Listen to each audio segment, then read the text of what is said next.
Bienvenue sur Africa 24 dans cette nouvelle édition du Non-Stop Info au sommaire de l'actualité. L'opposition béninoise manifeste à Cotonou contre son exclusion des législatives du 28 avril. Des milliers de personnes étaient dans les rues de la capitale économique ce lundi Cotonou pour exiger des élections inclusives. Le Cameroun suspendu de l'Organisation mondiale du commerce pour des arriérés de cotisation, des arriérés estimés à 180 milliards de francs CFA pour la période de 2015 à 2019. Et qui, pour assurer la gestion de l'eau au Sénégal, l'autorité de régulation a annulé le dossier de prestation confié à la société Suez. Tous les 3 candidats seront désormais soumis à un examen de dossier. Mais tout d'abord, en Algérie, pas de 5e mandat pour Abdelaziz Bouteflika. Il renonce, il plie face à la pression de la rue. Le président algérien a annoncé qu'il n'est plus candidat à sa propre succession au pouvoir depuis 1999. Le chef de l'État reporte également la présidentielle du 18 avril. Pas de calendrier établi puisqu'un gouvernement de transition est chargé de mener une consultation nationale afin d'organiser un nouveau scrutin. La nouvelle équipe mettra également en place une nouvelle constitution d'ici fin 2019. Exclus des élections législatives, l'opposition béninoise proteste. Ils étaient des milliers de personnes à manifester ce lundi à Cotonou. Dans les rues de la capitale économique, les participants ont appelé à la réintégration de ces candidats dans le processus électoral pour des élections inclusives. Reportage de notre correspondant Lefteono. Ils réclament la participation des partis de l'opposition aux législatives du 28 avril 2019.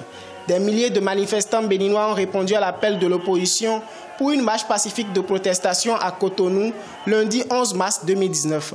Outre les militants et acteurs politiques, des étudiants, acteurs syndicaux et militants de la société civile se sont joints à ce grand mouvement de protestation. Il faut dire que le truc est coincé, puisque les élections ne peuvent pas avoir lieu sans les partis de l'opposition. Donc celui qui dit qu'il est compétiteur, mais qui rejette, qui refuse la compétition, il n'est pas compétiteur. Voilà un peu ça. C'est pour ça que la jeunesse est venue ici exprimer son ras-le-bol. Nous avons marché pour la sauvegarde des acquis démocratiques au Bénin. Il n'est pas normal qu'un seul homme s'assoie sur toute l'économie du Bénin. À travers une motion de protestation, les forces politiques de l'opposition ont entre autres exigé la reconnaissance administrative et l'existence légale de tous les partis d'opposition, le retour aux anciennes lois électorales pour organiser les élections et la prise d'une loi d'amnistie pour la libération de prisonniers politiques et le retour des exilés politiques. Nous demandons au chef de l'État de revoir sa copie afin que tous les partis d'opposition aillent aux élections parce que nous sommes dans un pays démocratique, nous ne sommes pas dans une dictature où on va empêcher les opposants d'aller aux élections. Le parti Force Koripoint Bénin émergent FCBE de l'ancien président Boni Yahi, l'Union sociale libérale de l'homme d'affaires Sébastien Ajavon et Restaurer l'espoir de Candide Azanaï sont exclus des législatives du 28 avril 2019. Ceci pour non-délivrance des quitus fiscaux et des certificats de conformité à la charte politique, toujours en débat selon l'opposition. Toujours au Bénin, la phase finale du concours de plaidoirie s'est achevée ce samedi. Initiée par l'Association béninoise de droit constitutionnel, la compétition vise à éveiller la conscience citoyenne sur les nouveaux défis de la démocratie au Bénin. Une dizaine de jeunes candidats ont compéti au plan national. Lefteono, notre correspondant à Cotonou. Faire des propositions idoines pour promouvoir et renforcer la démocratie au Bénin. C'est le défi que doivent relever ces jeunes participants au concours national de plaidoirie Défends ta démocratie. Une initiative de l'Association béninoise de droit constitutionnel qui vise entre autres à inciter la veille citoyenne à travers les nouveaux défis de la démocratie, mais aussi préserver et consolider les progrès démocratiques. Il est vrai que la démocratie fait appel à la compétition.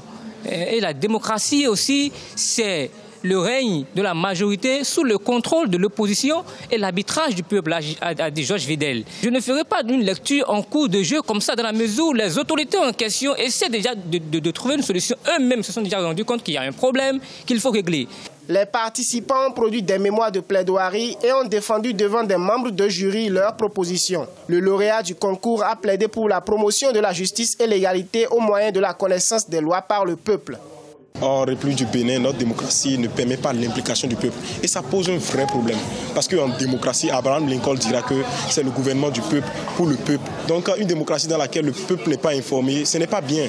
Moi, je prends en fait ça, l'ignorance du peuple comme un péché. Une dizaine de jeunes candidats ont compéti pour la finale du concours au plan national. Ezekias Biao a été lauréat de l'édition 2019 du concours de plaidoirie Défends ta démocratie avec une moyenne de 15,83. Également dans l'actualité, l'OMC a mis ses menaces à exécution. L'Organisation mondiale du commerce a suspendu le Cameroun de toutes les activités de l'assistance technique et au refus de tout accès aux formations. Depuis 5 ans, le pays n'a pas honoré ses engagements vis-à-vis de l'organisation et les arriérés cumulés sont aujourd'hui évalués à près de 180 millions de francs CFA. Les précisions de notre correspondant Viviane Baoken. Le Cameroun perd son statut de membre de l'Organisation mondiale du commerce du fait du non-respect de ses engagements de mise en conformité aux obligations de l'accord sur la facilitation des échanges. Un accord pour lequel le pays s'est engagé à payer près de 42 millions de francs CFA de cotisation annuelle. Non, je ne pense pas que ce soit vraiment une intention délibérée. C'est juste un problème de processus, je pense. Et ça sera très très vite réglé. Ce n'est vraiment pas très très grave.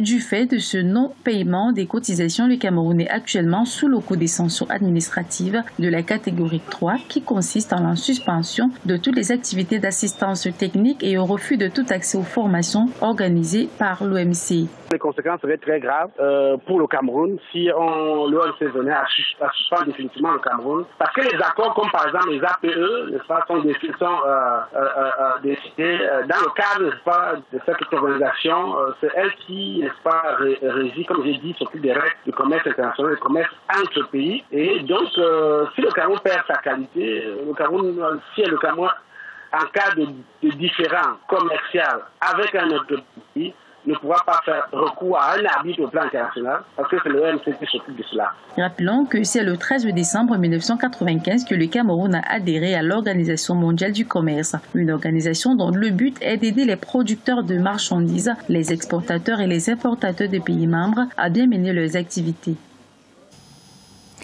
Qui pour assurer la gestion de l'eau au Sénégal? La question est loin d'être tranchée suite à des irrégularités relevées dans la procédure d'attribution. L'autorité de régulation des marchés publics a annulé l'attribution provisoire de la gestion au groupe français Suez. Tous les 3 candidats seront désormais soumis à un examen de dossier. Les précisions de Ange Bijunomignon. Le groupe français spécialisé dans les secteurs de l'eau et des déchets, Suez, n'est plus gestionnaire de l'eau potable au Sénégal. Suite à un manque de transparence relevé dans la procédure d'attribution, l'autorité nationale de régulation des marchés publics a décidé d'annuler le contrat de Suez. L'institution demande qu'un autre examen soit soumis aux 3 opérateurs, notamment la sénégalaise des eaux, Veolia et Suez. En vertu du principe de transparence, l'autorité de régulation des marchés publics ordonne l'annulation de l'attribution provisoire du marché à Suez et la reprise de l'évaluation des offres sur la base des seuls critères du dossier d'appel d'offres. L'autorité de régulation des marchés publics avait été saisie par la SDE, sénégalaise des eaux, dont le contrat avait expiré fin décembre 2018. Cette dernière avait perdu le marché d'affermage de la production et de la distribution de l'eau dans la capitale sénégalaise sur la base d'un jugement technique. Le problème de l'eau à Dakar, c'est très complexe parce qu'une grosse partie de la population vit à Dakar et vous avez un problème d'infrastructure. Et je crois qu'il y a eu un défaut de planification, c'est-à-dire mettre en place des infrastructures en termes de tuyauterie pour faire parvenir l'eau aux gens qui en ont besoin. En 2018, on devait dire voilà les besoins de 2020. Mais quand en 2019, par exemple, vous êtes en train de vouloir régler les problèmes de 2019, quand vous allez mobiliser les fonds et mobiliser les infrastructures, vous serez déjà en retard parce que ça sera qu'en 2020 que vous allez le résoudre et en 2020, le problème sera encore plus important. Au niveau de l'autorité de régulation, la procédure d'attribution est toujours en cours. Ce journal a été réalisé par l'ensemble de la rédaction. Merci pour votre fidélité. Retrouvez dans un instant une nouvelle édition de l'actualité sur Africa 24.